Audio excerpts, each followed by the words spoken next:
വിജയേട്ടാ നമസ്കാരം. നമസ്കാരം. വിജയേട്ടാ, വെസ്റ്റ് ബംഗാളിൽ BJP-യുടെ സത്യപ്രതിജ്ഞ ഇന്ന് കഴിഞ്ഞു. സുവേന്ദു അധികാരി അവിടുത്തെ മുഖ്യമന്ത്രിയായി അധികാരമേറ്റു കഴിഞ്ഞു. നമ്മുടെ പ്രധാനമന്ത്രി നരേന്ദ്രമോദി അടക്കം ഉണ്ടായിരുന്നു. ആ സത്യപ്രതിജ്ഞയുടെ ആ ഒരു വേദി നല്ല രസമായിരുന്നു. അതായത് ആ സത്യപ്രതിജ്ഞയുടെ വേദിയിലെ ബാക്ക്ഗ്രൗണ്ട് എന്ന് പറയുന്നത് കാളി മാത കൊണ്ട് സമ്പൂർണമായിട്ടും അലങ്കരിച്ചിരിക്കുകയായിരുന്നു. കാളി മാത കൊണ്ട് സമ്പൂർണമായിട്ടും. വെസ്റ്റ് ബംഗാൾ ഇനി സേഫാണ് എന്നാണ് അവർ പറയുന്നത്. അതിന്റെ പ്രധാനപ്പെട്ട കാരണം ഈ ബംഗ്ലാദേശിൽ നിന്നുള്ള ആയുധക്കടത്തും ഇനി പാകിസ്ഥാന് അതിർത്തി വഴി കടത്താൻ കഴിയില്ല. അതുകൊണ്ട് പാകിസ്ഥാൻ നേരെ ചിറ്റഗോങ് പോർട്ടിൽ വന്നിട്ട് ചിറ്റഗോങ് പോർട്ട് വഴി ധാക്കയിൽ ഒരു സെല്ലുണ്ടാക്കി അവിടെ പാകിസ്ഥാന്റെ ബ്രിഗേഡിയർമാരും 2 മേജർമാരും ചേർന്ന് അവിടെയുള്ള ഭീകരവാദ പ്രവർത്തനങ്ങൾ ഏകോപിപ്പിച്ച് അവിടെ നിന്ന് ഇങ്ങോട്ടേക്ക് കടത്താനുള്ള ശ്രമമാണ് ഇവർ നടത്തിക്കൊണ്ടിരുന്നത് വെസ്റ്റ് ബംഗാൾ വഴി.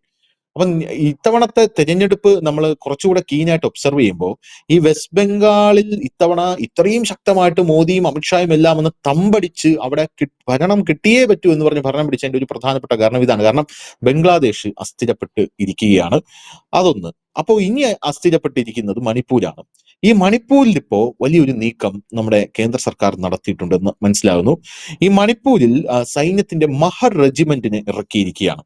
ഈ മഹർ റെജിമെന്റ് അവിടെ എത്തിയ ശേഷം അവിടെ ഈ കൃത്യമായിട്ട് ഈ ആക്രമണം നടക്കുന്ന ഗ്രാമങ്ങളെ സെലക്ട് ചെയ്ത് ഇവർ ആ ഗ്രാമങ്ങളിൽ പോയി ആ ഗ്രാമങ്ങളിലെ നിഷ്പക്ഷരായിട്ടുള്ള ആക്രമണകാരികളെ അല്ല കണ്ടത്, നിഷ്പക്ഷരായിട്ടുള്ള ഈ ജനങ്ങളെ കണ്ടിട്ട് ഇവർ പറയുകയാണ്, till the time Mahar regiment is here we will ensure that not a single house is burned. അതായത് ഞങ്ങൾ ഇവിടെ ഉള്ളിടത്തോളം കാലം ഇവിടെ ഇനി ഒരു വീടുകൾ പോലും ആക്രമകാരികൾ കത്തിക്കില്ല എന്ന് ഞങ്ങൾ ഉറപ്പുവരുത്തും.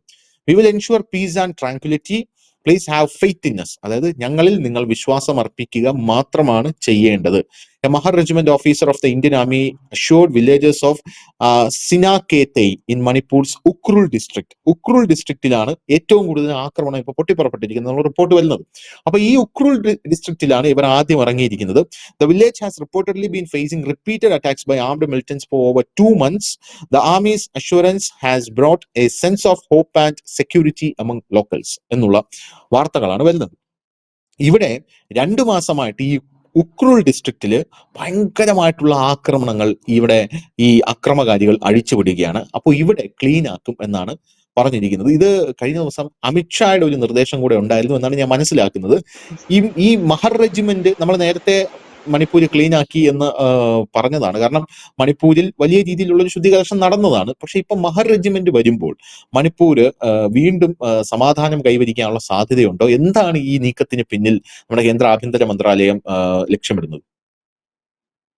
അന്ന് തന്നെ ബംഗാളിലെ പുതിയ സർക്കാരിന് എല്ലാവിധ അഭിനന്ദനങ്ങളും നൽകുന്നു. കാരണം കഴിഞ്ഞ 2021 മുതൽ ന്യൂസ് ഇന്ത്യ മലയാളം ബംഗാളിനൊപ്പം ബംഗാളിലെ ഈ ഒരു പീഡിതരായിട്ടുള്ള ഹൈന്ദവ ജനതയോടൊപ്പം നിന്നിട്ടുള്ള ചാനൽ തന്നെയാണ്. കാരണം അത് ഈ രാജ്യത്തെ ബഹുഭൂരിപക്ഷം വരുന്ന ചാനലുകൾ എതിർത്ത് നിന്നപ്പോൾ ഈ രാജ്യത്ത് വളരെ കുറച്ച് മാധ്യമങ്ങൾ മാത്രമാണ് ബംഗാളിനെ ഉയർത്തിപ്പിടിച്ചുകൊണ്ടും ബംഗാളിൽ നടക്കുന്ന വംശഹത്യയും പീഡനങ്ങളും ഈ ലോകത്തിന് മുമ്പിൽ വിവിധ ഭാഷകളിൽ മലയാളത്തിൽ അത് എത്തിച്ചു, നമ്മൾ തമിഴിൽ എത്തിച്ചവരുണ്ട്, തെലുങ്കിൽ എത്തിച്ചിട്ടുണ്ട്, അങ്ങനെ വിവിധ ഇടങ്ങളിൽ എത്തിച്ചു. അതിന്റെ 1ാം ഘട്ട ദൗത്യം ഇവിടെ പൂർത്തിയാകുകയാണ്.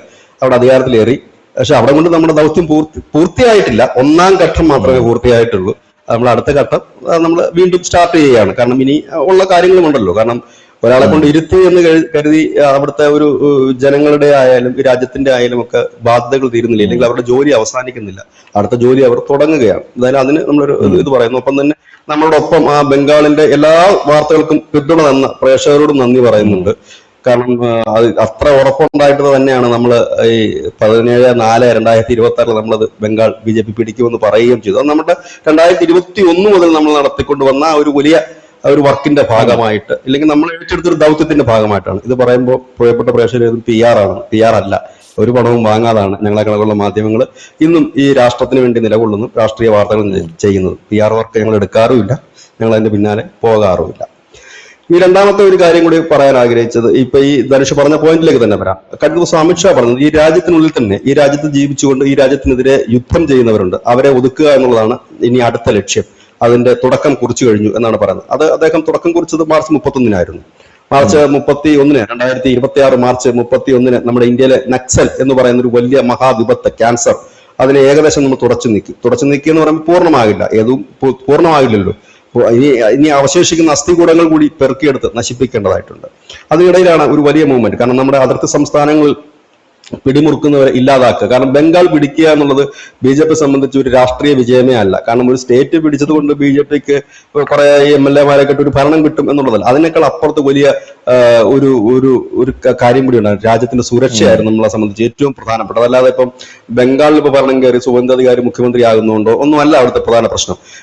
ഇന്ന് നമ്മൾ ന്യൂസിന്റെ മേലെ ഒരു വാർത്ത കൊടുത്തിട്ടുണ്ട്. അതൊരു പ്രധാനപ്പെട്ട കണ്ടന്റ് എന്താണെന്ന് ചോദിച്ചു കഴിഞ്ഞാൽ, ഈ പശ്ചിമ ബംഗാളിലെ അതിർത്തി ജില്ലകളിലൊക്കെ BJP 26 സീറ്റ് നേടി. ഇന്ന് വരെ അവിടെ BJPക്ക് സീറ്റില്ലാത്ത സ്ഥലമായിരുന്നു. എന്തുകൊണ്ടാണ് നേടിയെന്ന് വെച്ചാൽ, സിലിഗുരി മുതൽ, അതായത് നമ്മുടെ ചിക്കനിനൊക്കെ സ്ഥിതി ചെയ്യുന്ന സിലിഗുരി മുതൽ ഇങ്ങോട്ട് വരുന്നിടത്തൊക്കെ 17 ഇടത്ത്, അതായത് നമ്മുടെ ബംഗ്ലാദേശും വെസ്റ്റ് ബംഗാളുമായി ചേർന്ന് കിടക്കുന്ന 17 ഇടത്ത് ഫെബ്രുവരിയിൽ നടന്ന തെരഞ്ഞെടുപ്പിൽ ഈ ബംഗ്ലാദേശിൽ നിന്നുള്ള 17 മണ്ഡലങ്ങളിൽ ഈ ജമാഅത്തെ ഇസ്ലാമി, അവർക്ക് 77 സീറ്റ് ഉണ്ട് ടോട്ടൽ. അതിൽ 17 എണ്ണം, ഇത് വളരെ ക്ലോസ് ആയിട്ട് കിടക്കുന്ന 17 ഇടത്ത് ജമാഅത്ത് ഇസ്ലാമിയാണ് ജയിച്ചത്. ഈ ജമാഅത്ത് ഇസ്ലാമിയാണ് ഹിന്ദു വംശഹത്യ ബംഗാളിൽ ചെയ്തതും. അപ്പം അവിടുത്തെ ജനങ്ങളെ പറഞ്ഞ് ബോധ്യപ്പെടുത്താൻ കേന്ദ്രത്തിനായി, പിന്നെ അതുപോലെ തന്നെ BJPക്കായി, അതായത് ഇന്ത്യക്ക് ഒരു സുരക്ഷാ ഭീഷണിയാണ് ഈ തൊട്ടപ്പുറത്ത് ഈ ജമാഅത്ത് ഇസ്ലാമി. കാരണം ഈ അതേ റോഹിംഗ്യകളും കുടിയേറ്റക്കാരുമാണ് ഇത്രയും ജില്ലകളിൽ നിറഞ്ഞു നിൽക്കുന്നത്. അപ്പോൾ അന്നത്തെ ജനം ഇവരോട് ചോദിച്ചൊരു ചോദ്യമുണ്ട്, ഇവർ നിൽക്കുമ്പോൾ എങ്ങനെയാണ് നിങ്ങൾക്ക് വോട്ട് ചെയ്ത് ജയിപ്പിക്കാൻ കഴിയുക എന്ന് പറഞ്ഞാൽ, ആ കാര്യത്തിൽ നിങ്ങൾ പേടിക്കേണ്ടെന്ന് പറഞ്ഞു. പിന്നീട് SIR വരികയും ഇവരെല്ലാം വോട്ടർ ലിസ്റ്റിൽ നിന്ന് പുറത്തു പോവുകയും അവിടുത്തെ ഹിന്ദു ജനതയുടെ കൺസോൾട്ടേഷൻ ഉണ്ടായി. ഒപ്പം തന്നെ അവിടുത്തെ തദ്ദേശീയരായ മുസ്ലിങ്ങൾ വോട്ട് ചെയ്തു. അവർക്ക് മനസ്സിലായി അപകടം. തൊട്ടപ്പുറത്ത് ശത്രു എത്തിക്കഴിഞ്ഞു, വീടിന്റെ വാതിലിൽ എത്തിക്കഴിഞ്ഞു, ജമാഅത്ത് ഇസ്ലാമി എത്തിക്കഴിഞ്ഞു. അപ്പോൾ അവരുടെ കടന്നുകയറ്റം തടയേണ്ടതായിട്ടുണ്ട്. അവിടെ 26 സീറ്റ് കിട്ടി. 17 സീറ്റ് ജമാഅത്ത് ഇസ്ലാമി അപ്പുറത്ത് പിടിച്ചപ്പോൾ ഇപ്പുറത്ത് ഇന്ത്യൻ ജനത BJPക്ക് നൽകിയത് 26 സീറ്റ്. ഇതുവരെ കിട്ടാത്ത സീറ്റുകളെല്ലാം നമ്മൾ ജയിച്ചു കയറുകയായിരുന്നു. ഇനി കാര്യത്തിലേക്ക് വരാം. അമിത്ഷാ പറഞ്ഞത് തന്നെയാണ് ഇപ്പോൾ സംഭവിക്കുന്നത്. മണിപ്പൂർ ഒരു തീരാവേദന, ഒരു പുകച്ചു നിർത്തുക എന്നുള്ളത് ചിലരുടെ ലക്ഷ്യമായി മാറിയിരിക്കുന്നു. അത് ബംഗ്ലാദേശിന്റെയും പാകിസ്ഥാന്റെയും മാത്രം ലക്ഷ്യമല്ല, അമേരിക്കയുടെ ഏറ്റവും വലിയ മോഹമാണ് അതിനെ അങ്ങനെ നിർത്തിക്കൊണ്ട് അവിടെ വെട്ടിമുറിച്ച് ഒരു രാജ്യം സ്ഥാപിക്കാൻ. ഇപ്പോൾ തന്നെ അമേരിക്കയുടെ എത്ര പൗരന്മാർ, 2 പൗരന്മാരെ ജമ്മു കാശ്മീരിൽ നിന്ന് സാറ്റലൈറ്റ് ഫോൺ അടക്കം പിടിച്ചു. പിന്നെ അവരുടെ തല, ഈ ഡീപ് സ്റ്റേറ്റിന്റെ ഒരു തല ഉൾപ്പെടെ ആയുധ വിതരണം നടത്തിയതിന് അമേരിക്കയുടെ ഒരു മുൻ സൈനിക ഉദ്യോഗസ്ഥനടക്കം 9 ഉക്രൈൻ പൗരന്മാരെ അടക്കം പിടിച്ചു. ഇവിടെ ഇന്ന് വിരൽ ചൂണ്ടുന്നത്, ഇത് പണ്ട് തൊട്ടേ നമ്മൾ പറയുന്ന കാര്യമാണ്. ഇവിടുത്തെ വിദേശ ഇടപെടലുണ്ട്, വിദേശത്തു നിന്നാണ് ഇതിന്റെ പണം വരുന്നത്, വിദേശ തീവ്രവാദികളാണ് എന്ന് പറഞ്ഞു. അപ്പൊ ഇവിടെ കിടന്നിട്ട് എല്ലാവരും കൂടെ കുത്തി പറയുന്നത് എന്താണ്? അയ്യോ, അത് RSS ക്രിസ്ത്യാനികളെ കൊല്ലുന്നതാണെന്ന് പറഞ്ഞു. ഇപ്പൊ എന്താ, ആർക്കും മിണ്ടാട്ടമില്ലേ? ആർക്കും ഇപ്പം മിണ്ടാട്ടമില്ല. ഇതിനിടയ്ക്ക് വളരെ രസകരമായ ഒരു കാര്യം കൂടി പറഞ്ഞു പോകാൻ ഞാൻ ആഗ്രഹിക്കുന്നു. 3-4 ദിവസം മുമ്പ് മധ്യപ്രദേശിൽ നിന്ന് 4 കത്തോലിക്കരെ അറസ്റ്റ് ചെയ്തിരുന്നു. അവർ മതപരിവർത്തനം നടത്തിയതിന്. കേരളത്തിലെ മാപ്പറകൾ കണ്ട ഭാവം നടിച്ചിട്ടില്ല ആ വാർത്ത. കേരളത്തിലെ ഒരു മെത്രാനും വാ തുറന്നിട്ടുമില്ല. കാരണം ഇലക്ഷൻ കഴിഞ്ഞല്ലോ, ഇനിയിപ്പോ പറഞ്ഞിട്ട് കാര്യമില്ലല്ലോ. ഇനി പറഞ്ഞാൽ പട്ടി വില പോലും കിട്ടത്തില്ലെന്ന് അറിയാവുന്നതുകൊണ്ടാണ് മണിപ്പൂർ പറയത്തില്ല. ഇനിയിപ്പോ ആരെങ്കിലും ഒക്കെ അറസ്റ്റ് ചെയ്താലും മിണ്ടാൻ പോകുന്നില്ല. കാരണം ഇനി 3 വർഷം കഴിഞ്ഞ് മിണ്ടും. 2029 തെരഞ്ഞെടുപ്പ് വരുന്നുണ്ട്, അപ്പം മിണ്ടും. അപ്പം ഇതാണ് കാര്യം. അപ്പൊ മണിപ്പൂരിൽ നേരത്തെ തന്നെ അത് ഒതുക്കും എന്ന് പറഞ്ഞുകൊണ്ടാണ് രാഷ്ട്രപതി ഭരണം വന്നു. രാഷ്ട്രപതി ഭരണം വന്നതിന് ശേഷം ഈ കുക്കികളെയും ഒപ്പം തന്നെ ഈ പറയുന്ന മെയ്ത്തികളെയും വിളിച്ചു കൂട്ടിയിട്ട് അമിത്ഷായുടെ നേതൃത്വത്തിൽ തന്നെയാണ് ചർച്ച നടന്നത്. അവരുടെ ആവശ്യങ്ങളിൽ പലതും നമ്മൾ അംഗീകരിച്ചു. കാരണം അവർക്ക് ഒരുപാട് ഡിമാൻഡ്സ് ഉണ്ടായിരുന്നു. അവരുടെ ഭാഗത്ത് അവിടുത്തെ ഈ കുക്കികൾക്കും മെയ്ത്തികൾക്കും കുറെ അധികം പ്രശ്നങ്ങളുണ്ടായിരുന്നു. കാരണം ഒരു ഓട്ടോണമസ് ബോഡി അവർക്ക് ആവശ്യമുണ്ട്, വികസനം പലയിടത്തും. അങ്ങനെ കുറെ അധികം ഇഷ്യൂസ്, രാജ്യ സുരക്ഷയെ ബന്ധിപ്പിക്കുന്നതായിട്ടുള്ളതല്ല, അവരുടേതായ കുറെ ഇഷ്യൂസുകളുണ്ട് ആ വിഭാഗത്തിൽ. അതെല്ലാം പരിഹരിക്കപ്പെട്ടു. അങ്ങനെ BJP സർക്കാർ വളരെ രസകരമായ കാര്യം, ഈ കുക്കിയിലെ മെയ്ത്തിയിലും പെടുന്ന MLA-മാരാണ് BJP സർക്കാരിലുള്ളത്. അതായത് 10ഓളം പേര് കുക്കി MLA-മാരാ ഈ BJP സർക്കാർ ഭരിക്കുമ്പോൾ. അത് ബീരൻ സിംഗ് ഭരിക്കുമ്പോഴും അങ്ങനെ തന്നെയായിരുന്നു, ഇപ്പോഴും അങ്ങനെ തന്നെയാണ്. അപ്പോ പിന്നെ ഈ ഒരു കാര്യത്തിൽ അപ്പൊ പിന്നെ ആരായിരിക്കും അവിടെ പ്രശ്നം ഉണ്ടാക്കുന്നത്? പിന്നെ അവിടെ വന്നത് നാഗാ കുക്കികൾ തമ്മിൽ അടിയായിരുന്നു. ഇതിനപ്പുറത്തേക്ക് ഒരു ശക്തി അവിടെ പ്രവർത്തിക്കുന്നുണ്ട്. കാരണം അവരുപയോഗിക്കുന്ന ആയുധങ്ങൾ, അത്യാധുനികമായ തോക്കുകൾ, റൈഫിൾസുകൾ, അതുപോലെ തന്നെ വലിയ ഗ്രനേഡുകൾ, മിസൈലിന് തുല്യമായിട്ടുള്ള, ബാലിസ്റ്റിക് മിസൈലിന് തുല്യമായിട്ടുള്ള റോക്കറ്റുകളൊക്കെ ഉപയോഗിക്കുന്നുണ്ട്. അപ്പൊ സ്വാഭാവികം അതിന്റെ പിന്നെ ഒരു വൈദേശിക ശക്തിയുണ്ട്. മ്യാൻമാർ വഴി കയറുന്ന വൈദേശിക, അതിനെ അടിച്ചൊതുക്കേണ്ടത് അനിവാര്യമായ ഘടകമാണ്. ഇനി അത് മുമ്പോട്ട് പോയിട്ട് കാര്യമില്ല.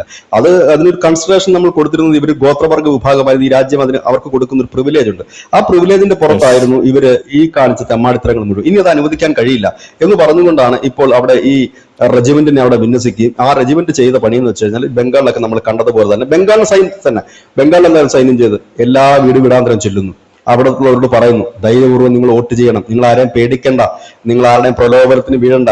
അപ്പൊ അവർ ചോദിക്കുന്നുണ്ട്, ഞങ്ങൾ വോട്ട് ചെയ്ത് കഴിഞ്ഞ് ഞങ്ങൾ തിരിച്ചു വരുമ്പോൾ വീട് കാണുമോ? ഞങ്ങൾ കാണുമോ? ഞങ്ങൾ ഇവിടെ തന്നെ ഉണ്ട്, നിങ്ങൾക്ക് എല്ലാവിധ സുരക്ഷയും തരും, ഞങ്ങളുടെ നമ്പർ തരാം, ഞങ്ങളുടെ ക്യാമ്പ് നിങ്ങളുടെ അടുത്ത് തന്നെയാണ്, ഞങ്ങളുടെ ക്യാമ്പുകളെല്ലാം തന്നെ വെക്കുന്നത് എന്ന് പറഞ്ഞുകൊണ്ട് അവർക്ക് ധൈര്യം പോകും. ഇതിന് സമാനമായ രീതിയിൽ മണിപ്പൂരിലെ എല്ലാ വീടുകളിലും ഈ സൈന്യം ചെല്ലുകയും അവരോട് പറഞ്ഞത്, നിങ്ങളുടെ വീടുകളിൽ കത്താതെ ഞങ്ങൾ കാത്തുകൊള്ളാം, പക്ഷെ ഇതിന് വളം വെക്കുന്നവരുണ്ടെങ്കിൽ ഞങ്ങൾ ചുട്ട് ചാമ്പലാക്കുകയും ചെയ്യും. രണ്ട് രീതിയിലാണ് മുന്നറിയിപ്പ് കൊടുത്തത്. ഒന്ന്, നിങ്ങളെ ഞങ്ങൾ സംരക്ഷിക്കും, പിന്നെ പോക്കിരിത്തരം കാണിച്ചാൽ നിന്നെയൊക്കെ കാലപുരിക്ക് അയക്കുമെന്ന് കൃത്യമായി തന്നെ പറഞ്ഞുകൊണ്ട് ആണ് അവിടെ സൈന്യം ഒരു ഓപ്പറേഷൻ നടത്തി. കാരണം ഈ രണ്ട് സംസ്ഥാനങ്ങളും ഒതുങ്ങേണ്ടത് അനിവാര്യമായി കിടക്കണം. ഇത് വടക്കിഴക്കൻ സംസ്ഥാനങ്ങൾ, ബംഗാള് നമ്മൾ ഈ 7 സിസ്റ്റേഴ്സിൽ വരുന്നില്ലെങ്കിൽ പോലും വടക്കിഴക്കൻ സംസ്ഥാനത്തിന്റെ ഭാഗമാണ് ബംഗാളും ആസാമും മണിപ്പൂരും ഈ ത്രിപുരയും എല്ലാം അതിൽ കൂടെ ചേർന്ന് വരുന്ന ഒരു സാധനം. കാരണം ഇതൊരു കോറിഡോറാണ് ഭീകരവാദികൾക്ക് കയറാനും ഇറങ്ങാനും വരാനും പോകാനും ഒക്കെ ഉള്ളത്.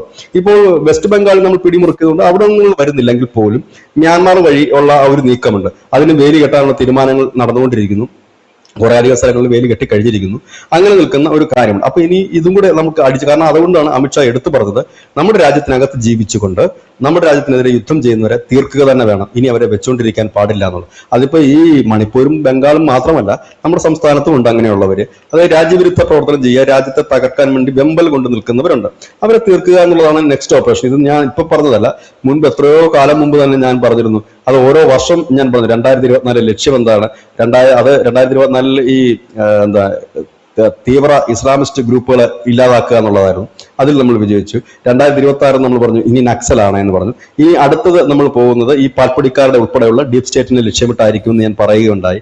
2029 ആ ഓപ്പറേഷൻ പൂർത്തിയാകുകയുള്ളൂ എന്ന് ഞാൻ പറയുകയുണ്ടായി. അതിപ്പോൾ തുടക്കം കുറിച്ചിരിക്കുന്നു. 2029 ആകുമ്പോഴേ അത് പൂർത്തിയാകുകയുള്ളൂ. കാരണം നമ്മളവിടെ ചെല്ലുമ്പോഴത്തേനും ആപ്പിളൊന്നും അല്ലല്ലോ എടുത്ത് വെച്ച് പോക്കറ്റിട്ട് വരാനായിട്ട്. അപ്പൊ അത് തീർക്കുമ്പോൾ 2029 ആകും. അതിന് തുടക്കം നമ്മൾ ആ ഓപ്പറേഷൻ തുടങ്ങി വെച്ചിരിക്കുന്നു. ഒരു വമ്പൻ ഓപ്പറേഷനാണ് തുടങ്ങി വെച്ചിരിക്കുന്നത്. 2029 അത് പൂർത്തിയാവുക തന്നെ ചെയ്യും. ഇത് നേരത്തെ തന്നെ അതിന് വേണ്ടിയിട്ടുള്ള പ്ലാൻ പദ്ധതി ഒക്കെ ആയിരുന്നു. അല്ലെങ്കിൽ പിന്നെ നമ്മളൊക്കെ അറിയുകയും അങ്ങനെ നേരത്തെ മുൻകൂട്ടി പറയുകയോ ചെയ്യില്ല.